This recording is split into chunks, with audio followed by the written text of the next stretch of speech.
Unafika chumba cha interview unatetemeka. Unauliza vipi? Are you okay? Yes, I'm okay. Are you nervous? Yes, a bit of. Is it your first interview? You're like, yes. Pole sana. Kila mtu katika career yake amewahi kupitia hii. Lakini mimi ilikuwa tofauti sana. Naitwa Saidi Ramadhani. Hii ni The Walking Bridge. Siku ya leo nataka kuzungumzia kuhusu confidence wakati wa interview. Unajua interview ni mahali muhimu sana ambapo husaidia makampuni mbalimbali kuweza kuchuja watu wanaowataka na kuweza kuwapatia kazi. Lakini nataka kuzungumzia jambo moja kwamba unapoitwa katika interview unatakiwa utambue kwamba wewe ni qualified candidate, kwa sababu hawezi kupoteza muda kumwita mtu katika usaili mtu ambaye si qualified.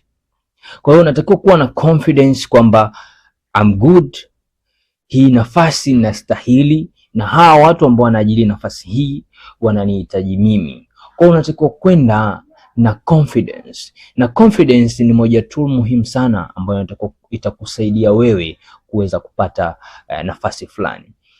Nimekuwa nikifanya kazi za kuinterview au kutafuta wafanyakazi kwa zaidi ya miaka 3 sasa, na nimekutana na watu mbalimbali na level tofauti, kuanzia wale juniors, mid senior, senior level, managerial mpaka executives. Na kitu ambacho kinawatofautisha hawa watu wote katika interview zao na katika level hizi zote ni kiwango cha ujasiri.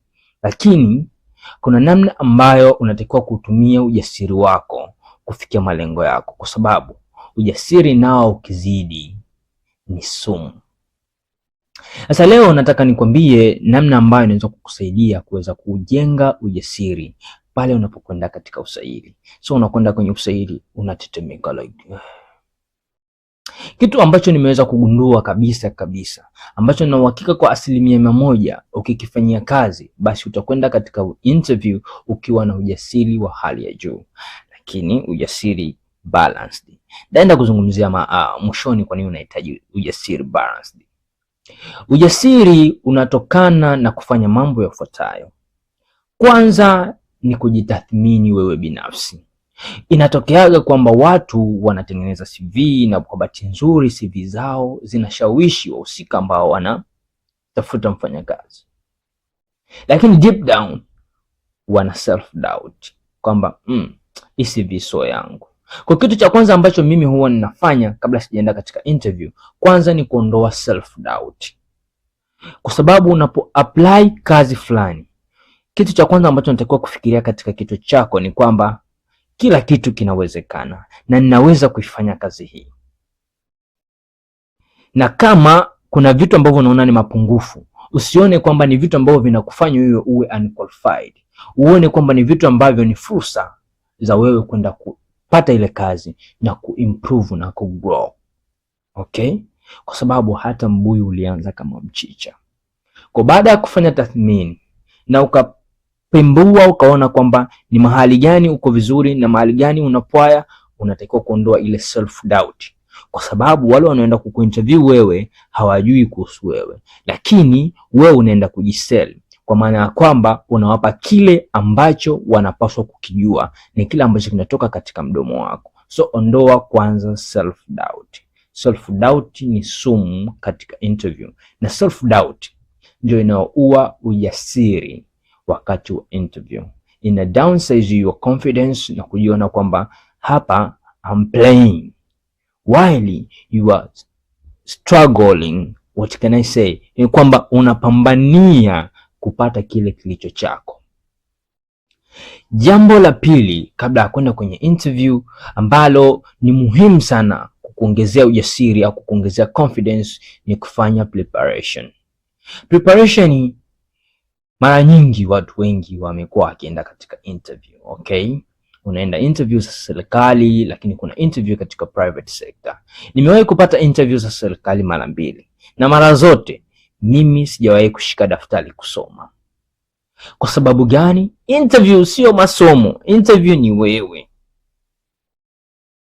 Umesoma chuo, umesoma kila kitu, Okay, umeenda field, now simama kama mtu sasa, person. What do you have?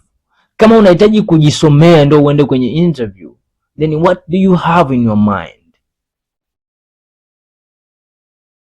By the way, if you choose to read, it's up on you, kwa sababu kuna mambo mengine pia ndio unahitaji kusoma. Okay, kwa mfano kama unaenda katika interview na inahusu masuala ya HR, you need to understand labor laws. So labor laws, issues zinazo labor laws in HR, we don't practice it every day. Leo uta practice disciplinary hearing, leo uta practice benefit, leo uta practice compliance, leo uta practice labor right na mambo kadha wa kadha. Kwa kabla ya kwenda kwenye interview ndio unaweza kufanya hizo preparation za kusoma. Lakini preparation mojawapo ambao mimi naona ni ya msingi sana ni preparation ya kuitambua kampuni ambayo unaenda kuifanyia kazi. Fanya search into the website. Lakini kuna makampuni mengine hayana website, then what's your preparation? Prepare about the role. Read the role, understand the role, and get to know what will you provide. Wengi wanasema wanakienda kwenye interview wanaeleza vile ambavyo walivyo navyo wao, lakini pamoja na kwamba unaeleza kile ulicho nacho, kitu kingine cha msingi zaidi unapokwenda katika interview ni kueleza kitu ambacho unaweza kukifanya, the value which you are bringing. Wengine wataanza kusema I'm bringing much experience, I'm bringing what and what. Mimi naona what you can bring into the company is the competences, your personality. Bring something practical and bring something which is related to the job. Okay, so kama ni HR role, you bring payroll management, you bring labor law understanding, you bring in compliance, you bring in human labor development, talent development, you bring in morality, you bring in employee welfare, you bring in bridging the gap between employee and the company, and you bring in company growth, and you bring in talent acquisition at the HR. And much more, you know. Nowadays HR imediverge, imepanuka. Kwa mfano mimi na deal na talent acquisition too, and I can see there is much potential that is so big mpaka nasema hey, mbona kama nimestuck. So every day I do learn, because pale ulipo katika career yako, pale ulipo unapotaka kwenda, there is something bigger than you know. Mambo mawili nimeona niyazungumzie leo kuweza kukupa insight ambazo zinaweza kukusaidia kujiandaa na kuwa na confidence wakati wa interview. Jambo la kwanza ni lazima uondoe self doubt, ujiunderstand wewe mwenyewe, uelewe udhaifu wako na strengths yako, kisha tumia strengths yako kupambania kilicho chako. Jambo la pili ni kufanya preparation, soma kuhusu kampuni, lakini pia soma kuhusu hiyo role uweze kuielewa vizuri na kuelewa ni kitu gani utaadi katika kampuni hiyo. Ukiweza kuwa na mastering ya vitu hivi viwili, itakusaidia sana kuweza kuwin the job with your dream maybe, because you see nowadays tunafanya vitu tusivyovipenda. Darasa anasema wakati mwingine tunaishi nje ya malengo tuliyojiwekea. Hata kama ni role ambayo unajiamini kwamba hii role ni nje ya career yangu, lakini as long as you are going to pursue the role, take responsibility, prepare yourself, kwa sababu hakuna kitu kibaya kama kuwa embarrassed during the interview. Ngoja nikwambie kitu kimoja. Tunapofanya recruitment, tunafanya role fulani, okay? Umebahatika kualikwa, tumekufanyia interview, lakini tumeona katika ile role umepwaya, lakini kwa sababu umeonyesha confidence, you can learn and you can grow, tunasema huyu mtu kwenye hii role amepwaya, lakini tuna role hii. So tunachofanya ni kumpendekezea mtu role, afu yeye ataona okay, the good role.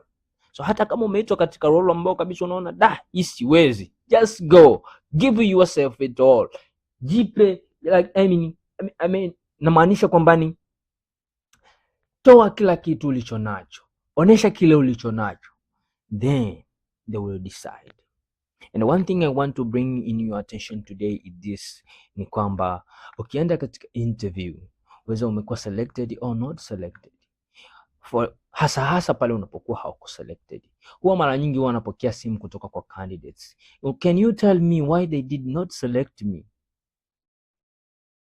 I do politics because I don't feel like you can understand the interview, evaluation and the selection decisions zinakuja na mambo mengi. Kwa ukiwa kama candidate unatakiwa kuelewa pale ambapo unakuwa umeenda kwenye interview na haujafanikiwa kupata interview, elewa jambo moja kwamba ni kwamba wakati wako haujafika. Wakati wako haujafika kwa sababu gani? Yawezekana katika ule usaili wenzako wamekupiga gap, au wenzako wamebahatika, okay? Au yawezekana wakati huo vigezo, uwezo ulionao, qualities ulizonazo, personality yako na nafasi iliyopo havija match. So nasemaga there is no unqualified candidate, there is irrelevant candidate to the role. Kwa candidate wewe na position ile mmeenda lugha gongana.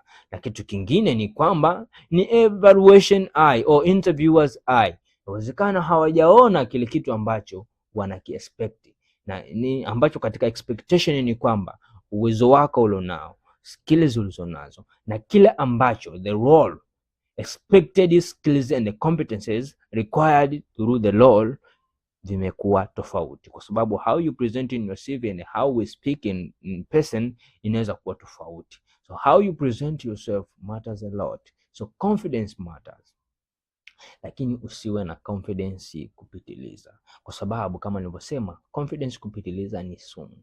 Ukiwa na confidence kupitiliza, una assume knowledge kwamba hawa watu wananielewa, they should understand I'm good at it, okay? But you need to always balance your confidence, explain clearly, speak strongly, confidently, understandably.